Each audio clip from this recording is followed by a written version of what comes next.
Do you ever look around in your organization and think that you're surrounded by a bunch of liars? Well, some of my clients have, and there's been a lot of conversation around truth telling lately and the culture in our organizations and how not telling the truth, aka lying, is getting in the way of our organizations being successful. So I'm talking with Dominic Thurbon about truthful leadership, truth telling in our organizations, and what we need to do to bring back the candour. Welcome to Reimagining HR with Trina Sunday, the rule-breaking podcast where we challenge our thinking and our current people practices.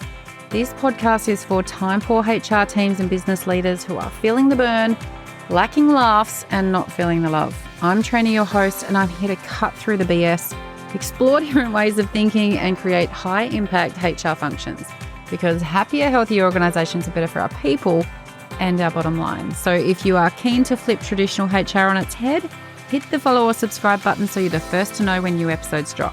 I'm here to help and also to shake things up. So let's get started.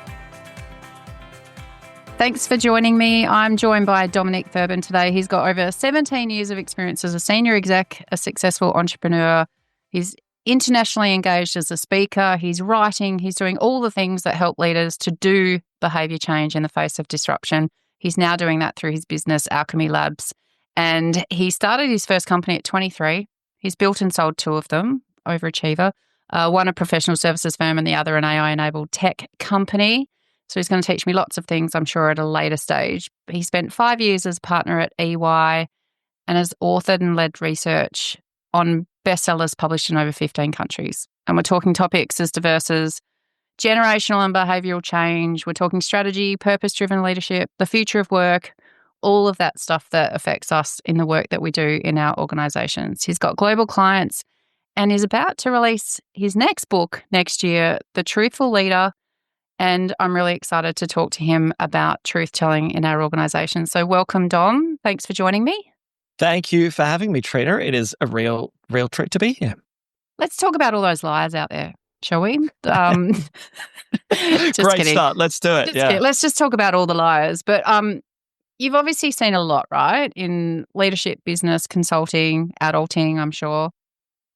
Tell us a little bit about you and your story and how truth kind of became a thing for you. Talk us through it. Set the scene for me. As you mentioned, I started my business journey comparatively quite young, I think at 23. The true story, if we're going to do truth, is I was unemployed because I'd quit my job as a karaoke host to watch the World Cup and found myself at a sort of a loose end on the streets of King Street in Sydney early one morning. But a friend who then went on to be a colleague and collaborator who I worked with for many years, Peter Sheehan, and I started a business together working in the kind of generational change space. He was a social researcher, I had a political science research background, and we were helping companies attract, engage, and retain young staff. And then that grew into a kind of a behavioral change consultancy that looked at the broader questions of change and transformation. And so the science and the art of change, whether it be generational, sociological, organizational leadership, had been the middle of the bullseye from the very start of our first business, which was called Change Labs, later Carrickens Group. That was the professional services firm you mentioned. And so we would do work all around the world helping organizations do behavior change. We would also work in communities on behalf of organizations where we would go out and deliver programs in communities as part of their community investment for them. And an AI company spun out of that was looking at mental health and using AI tools to measure and monitor and intervene with the mental health of at-risk kids in school environments. But across all of that work, when we were dealing with these questions of why organizations transform, or more interestingly, why organizations fail to transform, the recurring pattern that over the course of the last 18 to 24 months just really began to capture my imagination was at the middle of so many of our problems with change, and therefore really our problems in achieving outcomes both organizationally and individually, because there's very few outcomes that don't require some level of change. Yeah. So many of the problems seemed to have at the heart of them the inability, or the unwillingness or inability of people to tell the truth. Over the course of writing the book, that's taken on a number of layers. When I refer to telling the truth, I mean telling the truth about a variety of different things in a variety of different ways.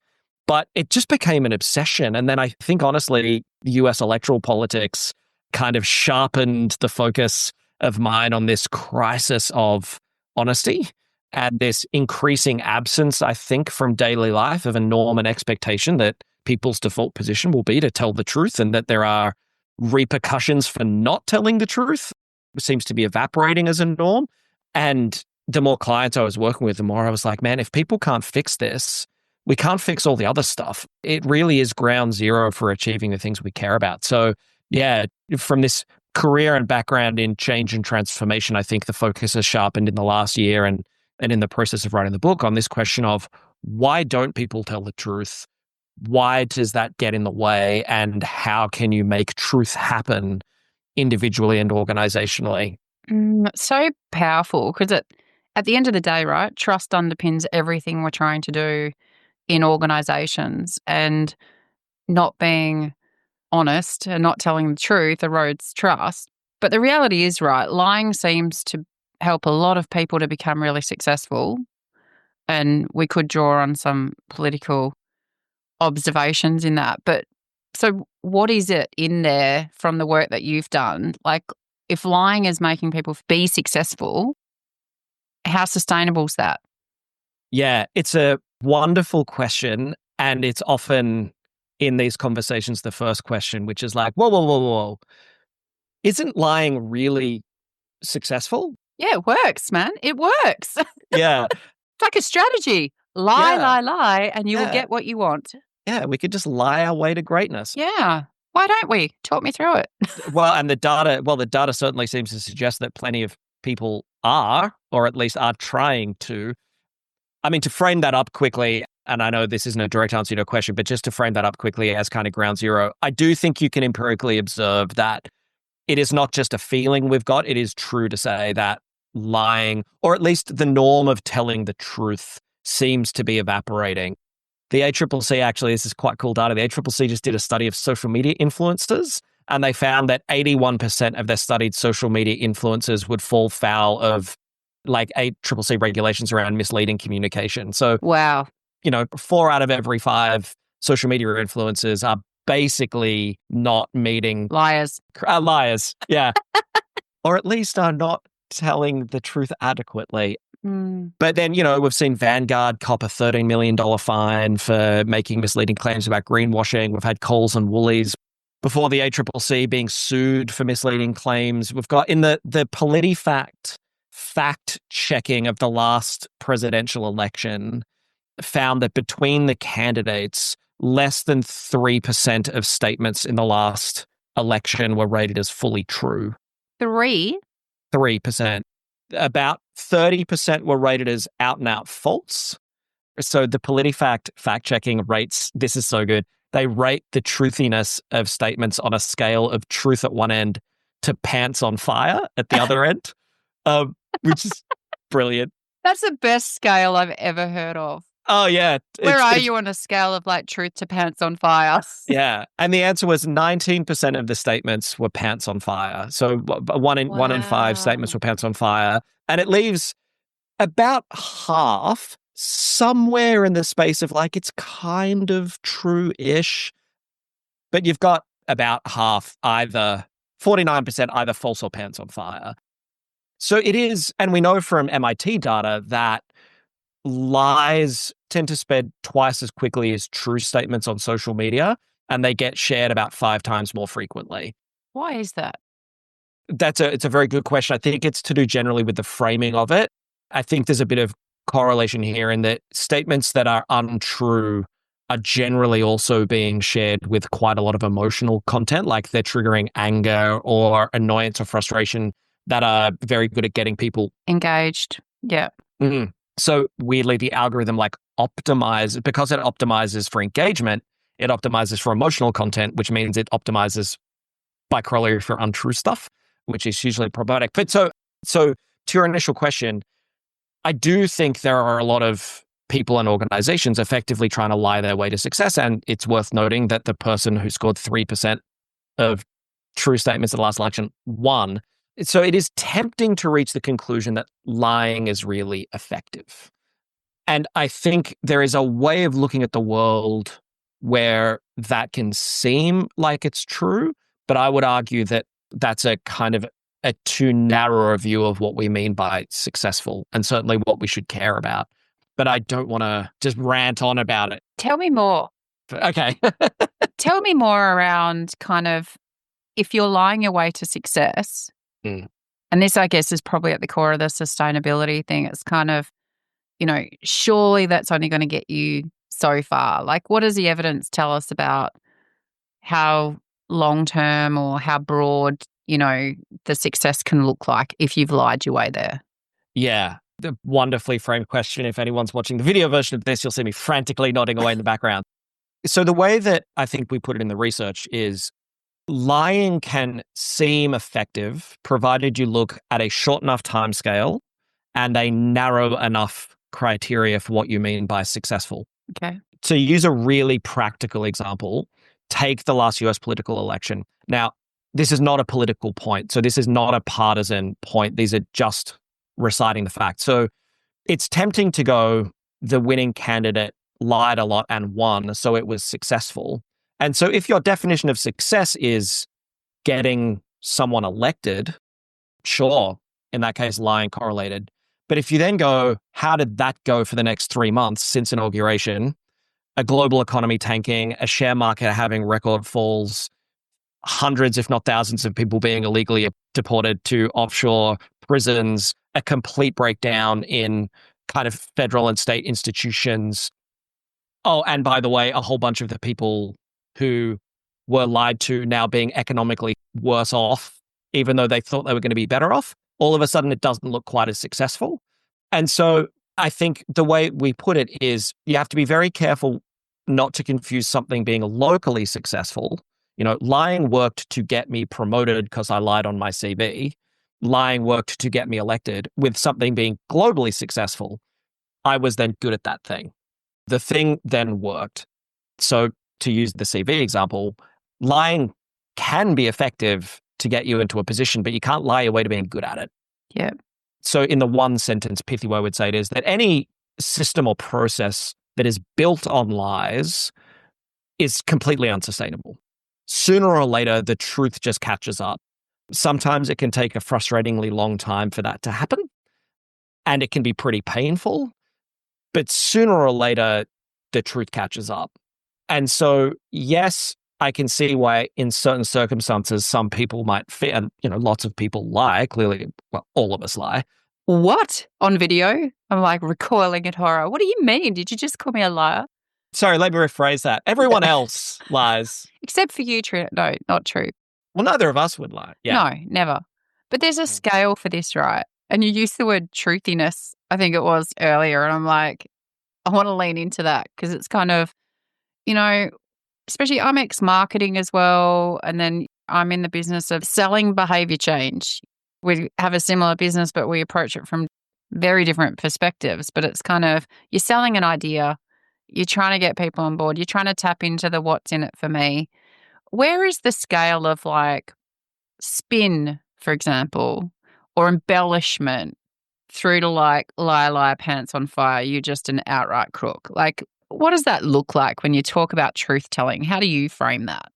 I'll put a link in the show notes to an article specifically about this. So you're right. I'm also a salesperson, and I know you and I both have businesses to run and we both sell products. And obviously it's a hard case in the academic sense. Like people would go, yeah, but surely the truth works everywhere except sales. So here's how I think of the scale of truthiness. This is the Dom Thurbon slippery scale of truthiness. I'm here for it. Working from most true to least true, it goes truth, then it goes positioning, then it goes spin, then it goes lies.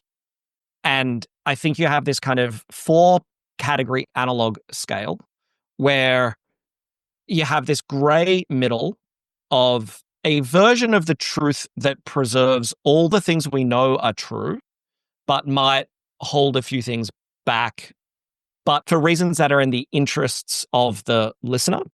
So it might be for brevity. It might be the way we teach science to younger kids, where we knowingly teach simplified and inaccurate versions of things because it preserves all the things that are true, but it's a much simpler way of understanding it.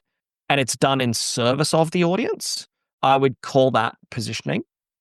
if you're selectively editing, holding back details, you're not lying, but you are not being complete with the truth, or you're emphasizing things in certain ways to knowingly lead people to a conclusion that is in opposition with the facts. Mm-hmm. I would call that spin.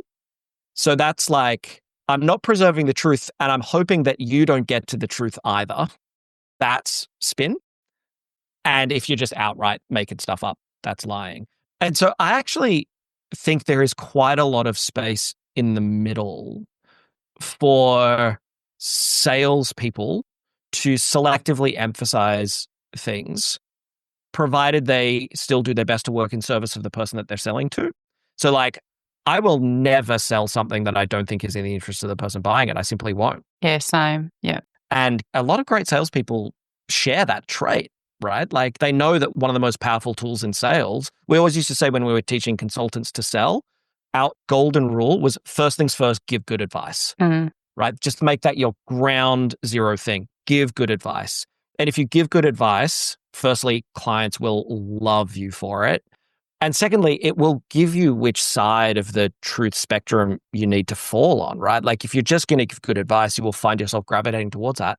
And in my experience, buyers love it because they feel like people know when they're being taken for a ride. Yeah. And then you get the downstream problem, right? Of that, even if the spin is successful locally in helping you make a sale, as soon as you develop a reputation for being someone who's full of shit, as soon as you sell people a lemon, if it's a consulting service, as soon as you then have to deliver on what you've sold, you're digging your own grave. So I think I totally understand that, like, radical candor, where all you do is tell the full unabridged truth with no tact, is like right out at one end of the spectrum. And there is a book called Radical Candor that's... Is it Kim Scott? Yeah, I believe it is Kim Scott. Yeah. Is it?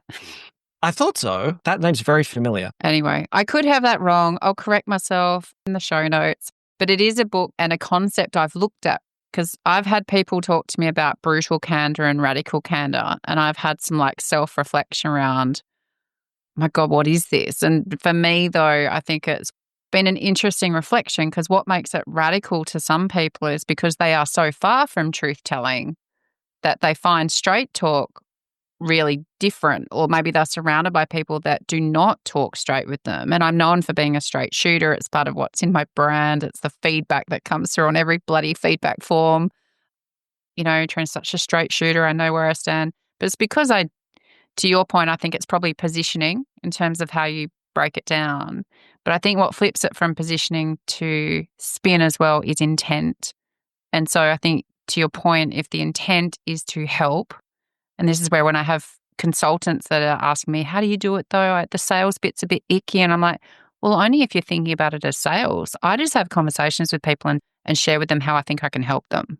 Yeah. And 100%. if that is sales to you, well, you do you, boo. But like, I'm just like, hey, here's what I do. Here's the problem I hear you have. Here's where I think I can help. Like, if you want it, you want it. If you don't, you don't, and you move on. But spinning it is something that then when you have to deliver, your reputation, as you say, once that's global and you broaden that audience and you broaden kind of the impact that it has, you're going to come unstuck, right? Yeah. But I think candor is also a bad thing, right? It's how we evolve. It's how we improve. It's how we innovate. But at the core of it is the definition is about being honest and telling the truth, right? Absolutely. Yeah. And I agree very much with the way you invoke intent as being a core part of that. I think on the candor point, the other side of it that I think it's important to invoke, because there's no doubt, and I know given the incredible work you do with HR professionals and CEOs and senior leaders, I would be willing to place a very large monetary bet that you will have had this experience as well, which is I've definitely met leaders where I'm a straight talker is their excuse for being a dickhead. Where you sit at the other side of a client, like, I don't know, we've done this in a coaching situation where they're like, yeah, but I'm just telling it straight. And it's like, yeah, you're also being a knob. Yeah. Because I think the other side is stylistic, right? Which is finding the way to be a straight talker in ways that preserves the emotional experience of the people around you, especially when there's positional hierarchy involved. When you know walking into the room as a senior person, your words carry you can not just ruin someone's day, you can completely destroy someone psychologically by Yep. stylistically delivering truth badly. Mm. Did you ever watch Buffy, the Vampire Slayer? Yes, I did, everyone. Yes, I did. Hell yeah.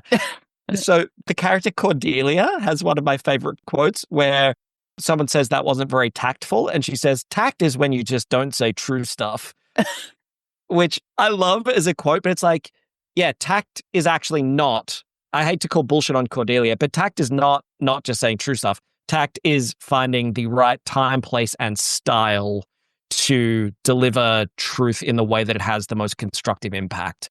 You can be unconstructive in two ways, right? I know I'm truly on your turf here, not mine, but you can be unconstructive in two ways. You can either have the complete absence of truth and just gild the lily and not have the hard conversation, or you can swing the pendulum right through having the hard conversation to having like the abrasive conversation or the rude conversation that is done unconstructively. And I think there is a stylistic skill set in being able to, this is going to sound like a really self-serving story, but I had an environment just towards the end of my time at EY where I had to make a couple of people redundant. And I think it was genuinely one of the proudest moments of my career when I got an email from someone who'd just been made redundant the day after before they like cleared their stuff out and left to just say, hey, I hope you don't mind me saying, but I've never felt so supported in a hard conversation in my life. And I just wanted to thank you for the way that that was done. And I was literally telling this guy to like clear out his desk. Yeah. And it's just like, That is everything. yeah. Like that is everything, because that's holding the human at the core of it, right? And you can tell the truth, but you don't have to rip people apart. And that's where the word brutal, like if someone calls it brutal Candour, Yeah. well, that's problematic, right? Because brutality is not a cool thing. I've never heard anyone talk about anything being brutal being like awesome. And that's the part that's the problem. It's not the candour, it's the brutality of how it's delivered, to your point around stylistically. Yeah. And, it's kind of truth telling without emotional intelligence, right? Like we've got a responsibility to tell the truth, but responsibly. Yeah. 100%. What is truthful leadership to you then? Like, and why does that matter more than ever? Like, talk me through what truthful leadership looks like. It's a wonderful question. And I would love, as someone literally writing a book called The Truthful Leader, to have like a really good, pithy one sentence answer to this. But unfortunately, that particular middle of the bullseye is still evolving up between here and print. But definitely, yeah, unfortunately, I only have a slightly longer answer rather than a short answer to that. And that's okay. That's why we got to buy the book. Yeah. I could tell you the answer, but unfortunately, you have to buy the book. So to me, the truthful leader is a person who places a high enough premium on the truth, not just the truth as the endpoint, but the truth as the process of the truth, seeking the facts, doing their best to understand what's really going on, seeking independent, all the things you have to do to arrive at the truth. So not just the truth as an outcome, but the truth as a process of arriving at it as well. A leader who places a high enough premium on the truth as both a process and an outcome, that they're able to have all of their daily interactions, from the conversations they have to the decisions that they make to the systems and the processes that they implement to the way they work with clients, to have all of their daily actions preserve what we know to be true, right? And so I think of the truth on three levels, right? So truth about ourselves, and in particular, truth about the impact that we have on the people around us. And by self here, I mean ourselves as a person and ourselves as a business. So truth about ourselves and the impact that we have on the world around us. Truth about what I would call our sector. Like, so in enterprise sense, that's like the business that we're in and the impact that we as an industry, as a sector have on the world. And then truths about systems, right? So at the level of the way our society functions, the way our business as a system functions, truth. So on this kind of spectrum, from the very most personal thing of like, wow, I think I just had a really bad impact on someone with the conversation I had with them, or geez, I think I don't know what I'm doing, or that sort of truth, all the way through to, man, is it possible that the configuration of a business system being optimized purely to give profit and nothing else might be creating impacts downstream that are not optimal. Yeah. And so, Truthful Leader is the leader who is able to, in all their daily actions, preserve what we know to be true about all of those things. And it can be massive. It's one of these things where it's a principle. If you show up to everything you do with truth being at the core, then you're generally going to come out better than someone that's, lie, pants on fire. For, at that scale, that's the best thing ever. What is it that holds people and I guess organizations, to your point about systems, back from being honest? Like, obviously, we talked about the fact that lying can get you some success, but in the short term, locally, in a more insular way. And then as things get traction, it kind of unravels a bit. But what is stopping people from being truthful? There's really good research on this. And I think that I'm looking to expand some of that out in some novel ways with the research I'm doing for the book as well. But I would say generally the reasons people aren't truthful or the things that get in the way fall into kind of three categories. Number one, self-interest, without a shadow of a doubt. And I'm really loath to label it as selfishness or greed, because the truth is that biologically and evolutionarily, there is a very, very strong self-interest drive that people can't escape. Survival, yeah. And so without a doubt, the number one reason people lie is because it's in their self-interest. In fact, there was a great University of Massachusetts thing that found the single most common reason people lie on a day-to-day basis is to avoid other people. So that's like yeah. Yes. Totally right. That's like, oh, sorry, I've got something on. I don't want to see you yet. Yeah. I'm totally busy that day. I haven't told you what day it is. Oh, shit. Right. Yeah. Yeah. Oh, when is that again? No. Yeah. Busy. Yep. Still busy. Yep. Yeah. Interestingly, by the way, that research, the second most common reason people said that they lied was for the purposes of practical jokes. And I'm like, that's not a lie. And that's not in the spirit of this thing. No. Yeah. So the number one reason was that. And I would say that's a really good, safe illustration of self-interest. It's like, I actually don't want to go out tonight. I'm lying for my own benefit. And obviously you get, fudging on CVs, lying to win an election, CEOs lying because they think it will improve their position and standing with the board. Yeah. So definitely because it's in our self-interest. I think the second reason people lie, though, is the complete opposite, which is the genuine belief that it's in the interests of other people. So people, for instance, in a performance setting, feeling like, man, if I really gave my honest feedback on this, it's really going to upset or hurt this person. And so I'm going to white lie or I'm going to temper my feedback, what they might characterize as a lie of service. And we could talk for hours about that because I think the very, very clear sort of analysis of that would show that it is almost never in the interests of someone to lie to them. It is a disservice, 100% disservice, and it's unkind because you are essentially continuing someone being set up to fail. Yeah. And no one feels good when that is what is happening in their workplace. Yeah. It does not feel good. You are not helping someone to be thriving and smashing it by not giving them the feedback that they need to make adjustments to be doing great work. It's just not cool. Yeah, definitely. And ironically, to that point, I think the middle one, because there's three of these things, so this middle one of lying out of a perceived being of service to other people, I think it's best viewed as a capability gap. I would stop saying, I think it's in the interests of this person for me to lie to them and start saying, I don't have the skills to deliver this true thing in a way that is good for them, because you can fix that, right? You can just learn the words. 100%. Learn a really simple sentence you can use every time. Like, I'm really aware that this feedback might be hard to hear, and it's absolutely not my intention to upset you, but I think it's really important for you to hear it. My feedback is this. You have at that point fully discharged your obligations to be responsible for someone else's feelings. Yeah.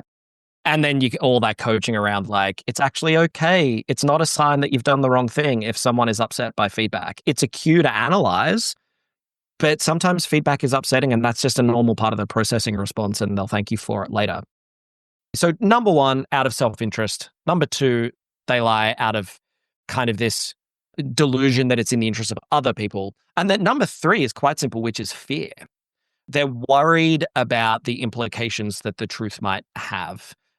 And you see this in a lot of organizations where there's not a requisite level of psychological safety in order to do it. Actually, a really quick story about that. I can't remember if you and I have talked offline about this before, so this will either blow your mind or you will have heard this before, but it will be so familiar to your work trainer. I was delivering a 2-day workshop for the top 60 leaders at a big utilities company, and the 7 senior execs were in the room, but so were the next 53 people. And over the course of the day, as they often do, in the briefings, the really senior people were like, just so you know, coming into this, our second level, we have a lot of problems with people speaking up, it's often the executive speaking. And obviously I've got a talk track for that in my head because I'm like, I've never met a group where you just happen to have 53 introverts. If no one's willing to talk up, maybe there's something going on. But anyway, they were like, they're not going to talk up much. And so this became a theme of the conversation. And then finally on the second day, a person from the second level of leadership just takes the mic. It's just there's been a lot of talk over the last 2 days about getting us to speak up. I guess I've just been sitting here wanting to find a way to say that me speaking up has been coming at tremendous personal cost, because last time I spoke up in this group, 2 people literally called me a bitch. Now, it killed me that I looked across the room at one of the senior executives and they were on their phone during this part of the thing, which made me lose my frickin' mind. But I was like, that's such a beautiful articulation of a culture where the senior execs were like, but we want our people to speak up. We want them to tell the truth. And then people are literally saying, yeah, but I'm really scared of the consequences if I do. And so I do think the way that we align incentives, the way that we align cultures can really push people one way or the other towards or away from saying difficult, true things. And so between those 3 things are kind of the lens of self-interest, the lens of being in service of others, and this lens of the fear that can be attached to, but if I say the true thing, what about X, Y, Z? Explains, I think, the overwhelming majority of the daily struggle with the truth that most people have. And it's most behavior responses typically though as well, isn't it? It's always situational, but it's that fear and that response where you are behaving in a way to meet an insecurity need as opposed to being confident and strong enough, standing in your own truth and to give less fucks really, to be able to go, yeah, no, this is who I am and this is because I truly intrinsically believe X. So in a constructive culture, you would, be able to share that. But if consequences and the retribution that comes from truth telling is such that there is a consequence that's too much, people are trading that off every blessed day, right? Yeah. If I go this far, it's not like everyone's choosing to turn up as a liar, but it feels like every interaction we have in an organization is a risk assessment around what's this going to cost me today. It's so beautifully said. And I think truth telling is a really big part of that. And the fear stuff really strikes because of the culture work I do, and you're in behavior change. So you would get that as well. And I'm reflecting kind of how do we create the kind of culture where people feel safe to tell the truth? And that's a whole thing, right? There's a complexity to that. And you talked about systems. You talked about the players using those systems. You talked about the individuals driving their own kind of thing. But especially in HR, it's kind of like, what's the toolkit for truth telling inside our organizations that's, and I think I read something that you'd written where it's like, it starts with asking better questions. And I don't know if you want to expand on what are your thoughts, right? How do we create that space and how do we give people the tools to be more truthful? Yeah. By the way, that line you just used of it feels like every conversation is a risk assessment is such a wonderful line. I love that. Putting that in my kit bag to quote you on at some later date. Yeah, it is both the most important question and the hardest one, of course, because it is the change question. And I think one of the reasons it's particularly hard is because of the broader context of we're just seeming to be living in a world where there's just less. I think Sam Harris said it beautifully, where he said, I've quoted this at the start of an article somewhere. He basically said, now, like, the problem is we now seem to live in a world where lying about the most important things at the largest scale is completely free of consequence. And I will say it's extremely hard for individuals and teams and businesses to unilaterally decide that we will be an oasis where truth matters in a world that increasingly doesn't give a shit. And so there is a certain, and I will lean into this in the Truthful Leader, even though I'm conscious that it makes me in the category of like old man shouts at cloud. We have to move on this as a society level of this conversation where we need to make truth matter again. And there's going to be a lot of big levers we need to pull. And one of them is going to have to be the way we regulate social media. And I do see social media as playing a causative role in this, the way that we've allowed advertising supported business models to optimize algorithms to care about nothing other than amplifying what gets shared when we know that that will be bad for people. And the only reason we're worried about moving is this kind of neoliberal, but like that'll mean big tech companies make less money. It's like, yeah, they fucking will, but no one gave them the right to make as much money as humanly possible, regardless of the effect it has on people. And it is playing a causative role in the breakdown of our relationship to truth. So all that just by way of saying, like, totally get that it's hard. However, at the level of the business and the HR team and the toolkit, I think there's a couple of things. So number one, without a shadow of a doubt, I think we need to, with tact, respect, and positive intent, hold people to account for when they don't tell the truth. So I think we need to all take a big old swig of courage and put on our big girl pants and be a bit like, when we observe people just lying, actually call people on it. And I think that is a responsibility we can take at an individual level for being just that little bit that pushes back against the tidal wave going the other way. And if enough people do that, I think it will be meaningful. And that is really little things, right? Like, so I, for instance, don't share anything on social media anymore without checking first. I saw a really, really cool headline from a friend of mine the other day that was like, oh my God, it turns out AI works better when you're polite to it. And my first instinct was, oh my God, that's such a cool finding. How about that? And I was about to share and I was like, let me check this. Turns out that's not what the evidence says at all. Right. Right. And so. Good to know. Let me write that down. Be mean to AI because it makes no difference. No. Yeah. Yeah. Quote Dom Thurbon, be rude to AI. And so this is why it's hard, right? Because that takes 5 minutes instead of that taking 10 seconds. Yeah. But I do think us just developing these little habits of falling in love, not with cynicism, but with skepticism, and just be like, it's totally okay to, when someone tells you something, to be like, oh, that's interesting. Like, where did that come from? What's the source for that? And be super, super curious, but actually to place a premium ourselves as individuals on attempting to find the truth of something. So I think one, we can all just do our best to hold people to account. I think number two is, particularly because so much lack of truth happens because of that capability gap of people don't have the right words, I think we need to train people into how to have honest, hard conversations. Yeah. And I know this is something where you do a lot of amazing work about like this kind of literally how do you have the direct, the honest, the straight shooter conversation. It's much more your bag than mine. But I do think there's something in that.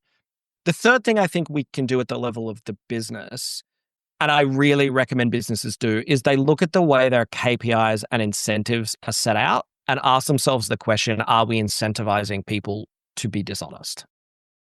The way that we set targets, the way that we build people's KPIs, the way that we manage people, are we creating an environment where there is a positive incentive to be dishonest? And that would almost certainly be inadvertent because no one's going to have a lying KPI. But are we inadvertently creating that? Could we? There could be something in that. No such thing as a bad idea. Yeah. I'm going to be curious and lean into that later. Like, should we have an anti-lying KPI? Anyway, sorry, continue. You know what? The more you said that, the more I'm like, I like that idea. I do think those are roughly the three kind of personal accountability for being curious and asking the question, giving people skills to make sure that capability isn't an excuse. And then thirdly, doing a really good audit of is the way we're setting up incentives, encouraging people to lie. Like I worked for EY for 5 years, right? EY is an incredible organization when it comes to having systems in place to make sure that bullshit doesn't make it through to clients, and it's an audit firm, like genuinely extraordinary. But inside the organization, it's interesting. One of the challenges you always have in a big accounting firm is you have all these systems for people to account for time. And then we put a dollar value on everyone's time. And then we wonder why everyone's timesheets are inaccurate. And it's because every time they bill $1 to a code, their manager's margin looks bad. And it's like, you're just incentivizing people to, that never reaches the client, by the way. This is an internal issue that just makes it really hard to accurately account for time. And it's like, because your incentives are set up to encourage people to not tell the truth on their timesheets. Yeah. It's the incentive for the activity over the outcome, right? 100%. Yeah. And I think that the lying is then a byproduct of where outcomes can not be landing. And especially when we look at them more globally, as you described earlier, rather than locally. I could talk about this all day, I think. I'm very conscious of listener time, and we may have to have a part 2 depending on what chat comes back from my listeners. But I'm curious as we close it out, Dom, what does reimagining HR look like to you? My number one master belief from all of my transformation work is that organizations don't change, people do. I think that might have been Pete Feuder's line originally. It's very much one I've adopted as my mantra, and it's held up in all the work I've done, that organizations don't change, people do.